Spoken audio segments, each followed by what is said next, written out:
Kain na natin lahat. Oo, kain na natin. Yung pa kayo lahat, o isa lang. Isa lang yung laman. Ito malaki.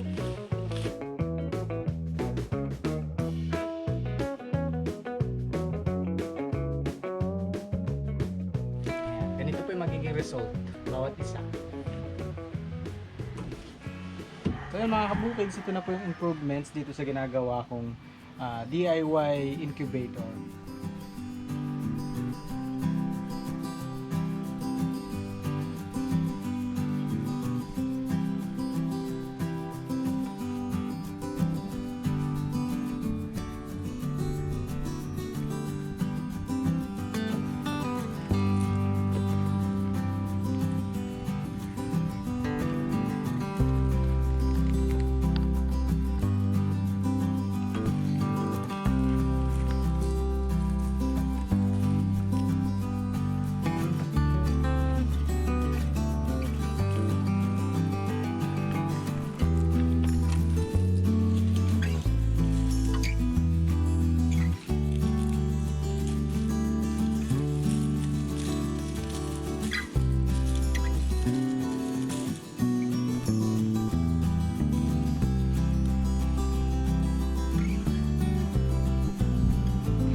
Hindi pa rin ako.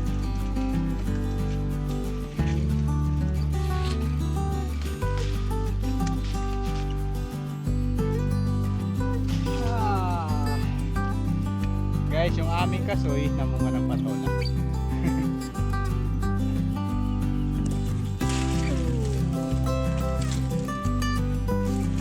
Yan ang bunga ng ating kasoy.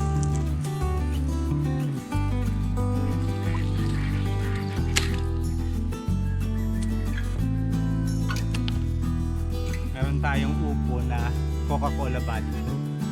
Ooh. Sexy. Sexy.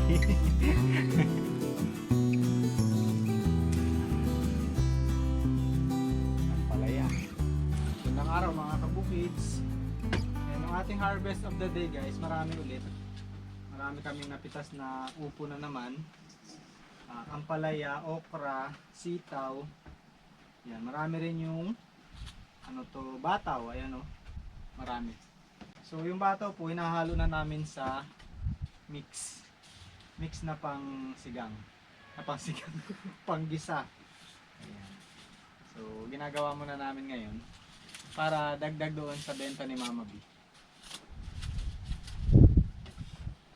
Kasi mamaya ipagpapatuloy ko po yung tinatrabaho ko doon na incubator. So medyo matagal-tagal pa yon, marami pa akong gagawin, kaya mauunti-untian ko yan bago siguro matapos yung buwan, matatapos ko na rin.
Itong ginagawa kong incubator na self-made lang. So ayan, sa mga hindi nga po nakapanood ng nakaraang video natin, ako po ay gumagawa ng incubator para nga po doon sa mga itlog ng aking mga itik. Dahil gusto ko po makapapisa ng mas marami kumpara ng mga nakaraan na ginawa ko. Ngayon ay mas marami naman. Pero yung ginagawa ko kung ano lang yung kaya ko. So nakaraan nagawa ko na po ito. Ganyan lang po kataas. Nalagyan na rin ng plywood yung gilid. Sa likod, sa dalawang gilid nalagyan na. Medyo kinapos lang ako ng plywood para naman dito sa taas at saka dito sa sahig. So sa mga susunod yan naman ang aking gagawin. At ngayon nga po mga kabukid, sa pagpapatuloy ko ay kung anong mga available na pwede kong gawin, ginagawa ko na muna. Katulad nung nanditong layer na pagpapatungan ng mga tray ng itlog, yung mga ano niya, pagpapatungan ng mismong itlog dito. So ayan, meron na akong nagawa dito, ilang layer na rin. Ganyan po yung magiging itsura niya. So dito mag-slide, sasabihin ko na rin sa inyo yung mga gusto kong mangyari. Ayan, mag-slide yung tray ng itlog dito, ganyan. Dito meron din siya para nakasangkal na ganyan. Ayan, so ganyan ang ating gagawin, yung ating gustong ma-achieve. Tapos lalagay ko dyan, bawat layer po yan may lamang itlog. And yun, dito rin sa kabila ganun din yung mangyayari.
So ayan mga kabukids, yung ating latest development dito sa project na incubator. Nalagyan ko na po ng mga plywood sa mga gilid-gilid. At meron na rin po siyang yung para sa layer ng paglalagyan ng eggs. So yan, pagpapatuloy ko po yan sa mga susunod na araw. Basta't merong bakanting oras ay ginagawa ko po yan. So yan ang sa pang ano yan. Ano, pamutikyo. Grabe na maliit. Ito malaki.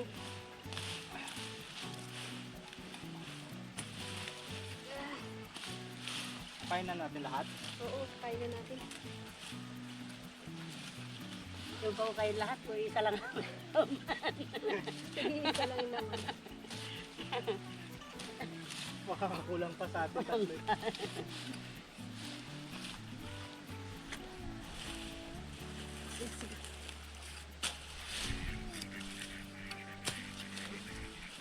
Ilang puno lang po eh.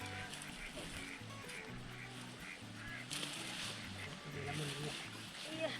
Ayan. Oh. Ayun. Naman. Ay. Naman ba? Ugatan. O bato. Bato. Ay, bato. Meron maliit eh. Ano? Ayun. Ito pa. Ayun din. Malalaga din. Nakikod siya. Mayroon yan. Haba pa. Ang ano na. Ayun. Nasa kilalim. Kahaba. Kahaba ka eh. Parang Uy, tinamaan. madami to. Oh, Uy, sabi ko lalaki oh. ang lalaki. Ay. Oh, ito mahaba. sa'yo.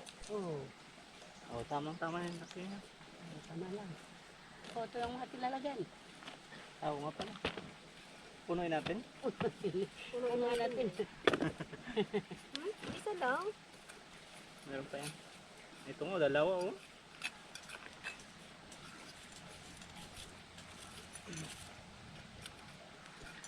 Ayun. Pinagdaan naman ako. Oh, dalawa. Ang laki ah. Dalawa sa isang puno. Ay, dalawa ba? Isa lang yung kinuha ko. Iniwan ko na yung isa. Pwede na yan.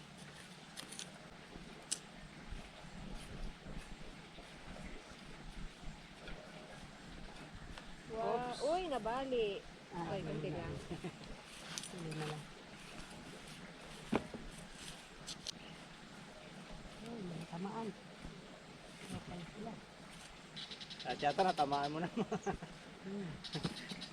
Masugatan mo na yata na. Sugatan ko na yung malaki, yung maliit ang hindi. Ito, laki. Oh. Ubi yata to, ubi.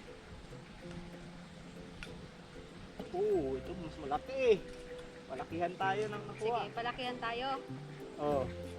Oh. Oh. Uy, Oh.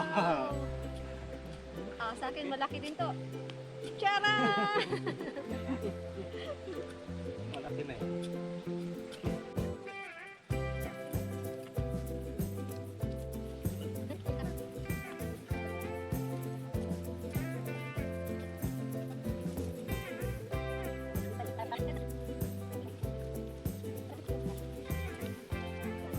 Wow! alis ka na daw siya.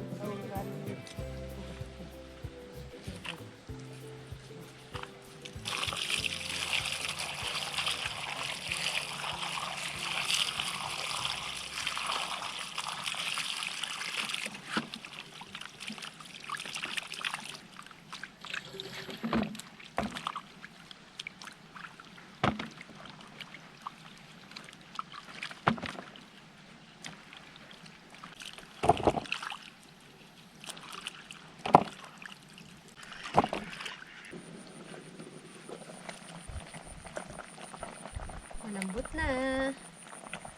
Nagbibitak-bitak na sila.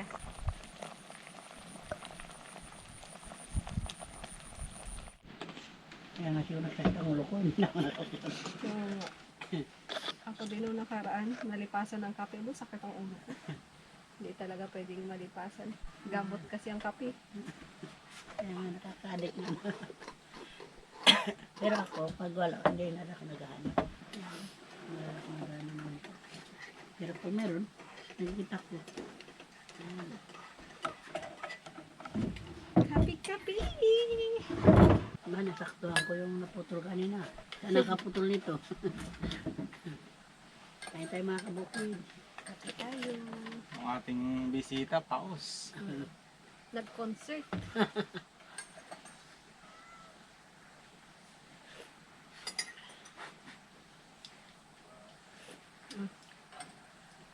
Kamote ang ating merienda na yun, guys.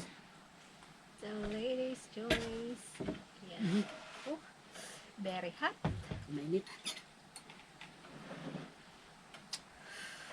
Oh. Malaki na to. Maliliit lang yung nilagay ko dyan. Mas masarap kasi yung ano nila.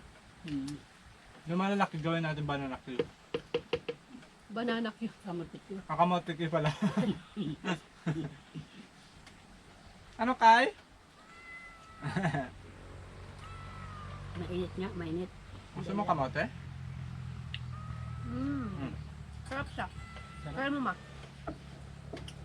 Lagyan ng ladies' choice. Hindi ladies choice yan. Ano yan? Real. Real pala.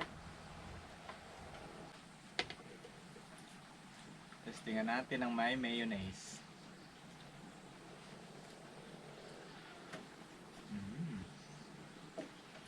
Wala. Takaw ni Kay Kay, ha? Oo. Ah, bilay mo dun, Gab.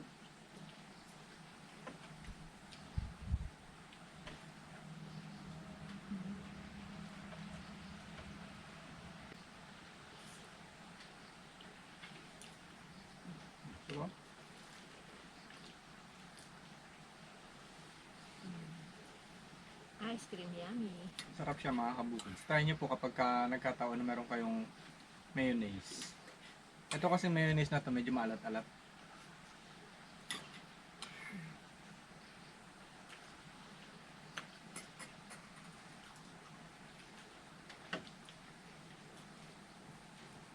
Alat at tamis. May shoutout pala tayo. Shoutout po sa apo ni Cupcake Cafe. Kape po. Kape po tayo. Shoutout kay Martin Dave at saka kay Samantha. Birthday nila ngayong March.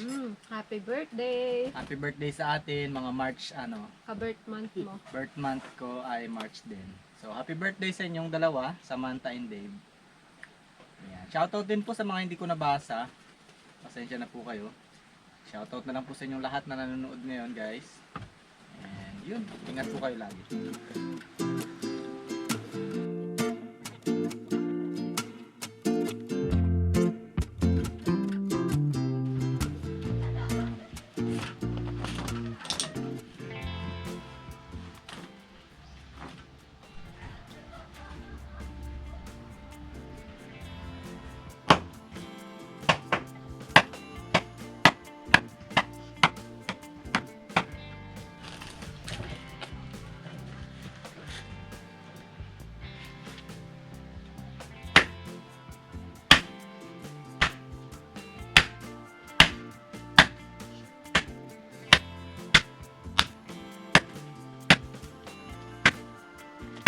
Ilang araw ko na rin ginagawa mga kabukids at so far marami na rin yung mga improvements na nadagdag dito sa aking ginagawang incubator. At para po dito sa pinaka gagawin kong tray, ayan, ito po kasi yung paglalagyan ko mismo ng itlog. So ang gagamitin ko na lang ay katulad po nito, screen. Itong kulay green na screen na to ay plastic.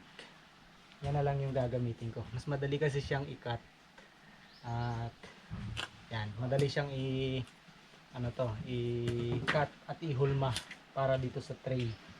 Yan, magiging ganyan po yan at lalagyan ko po siya ng ipit na kawayan. Ayan, mga nanguha na rin ako ng kawayan kahapon. Ayan, ganito po yung magiging result bawat isa. So dito yung eggs at ito ay naka-fix, hindi po siya mabubunot basta-basta dahil mayroong kawayan. So ang gagawin ko dito ay 10 dito sa kabilang side, 10 rin dito sa kabilang side. So bali 20 trays po lahat yung ating incubator.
ating pang 15 guys na tray.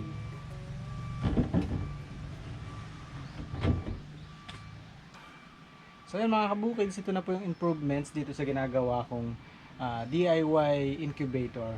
So 20 trays, nilagay ko na po yung 20 trays na may frame at saka may screen. Pero yung may screen ay 15 pa lang. Hanggang dito pa lang guys. Dahil nabitin ako ng aking screen. Ayan, nabitin ako ng green screen. So sa mga susunod na araw, pag nabilhan ko to, ipagpapatuloy ko. At yun na muna yung ating latest improvement update dito sa ating self-made incubator. Thank you guys for watching and pagpatuloy natin. To be continued. Bukids!